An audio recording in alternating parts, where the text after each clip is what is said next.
మన దగ్గర కొంతమంది ఇళ్లలో ఒక్క డస్ట్బిన్ కూడా ఉండదు. అంటే మీరు నమ్ముతారా? ఉండవు. ఒకవేళ డస్ట్బిన్ ఉన్నా కూడా దానికి ఇలా డస్ట్బిన్ కవరు, ట్రాష్ బ్యాగ్ని పెట్టుకోరు. డైరెక్ట్గా డబ్బాలోనే చెత్త వేసేస్తుంటారు.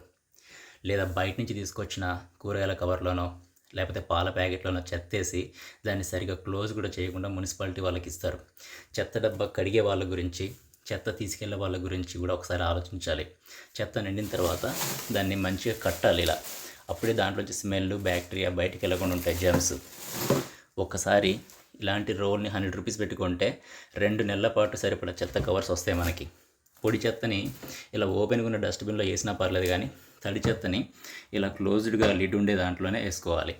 ఎందుకంటే ఇళ్లల్లో దోమలు, ఈగలు, బొద్దింకలు లాంటివి రావడానికి సరిగ్గా చెత్త మేనేజ్ చేయకపోవడం కూడా ఒక కారణం.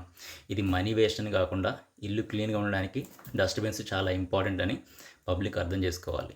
ట్రాష్ బ్యాగ్స్ వాడకపోతే ఇలా ఉంటుంది, వాడితే ఇలా బాగుంటుంది చూడడానికి. ఇంటి లోపల గురించి మాత్రమే కాదు, ఇంటి బయట గురించి కూడా కొంచెం ఆలోచించండి. ఈ మెసేజ్ని ఎక్కువ మందికి రీచ్ అయ్యేలాగా చేసి బెటర్ సొసైటీ కోసం కంట్రిబ్యూట్ చేయండి. Thanks for watching.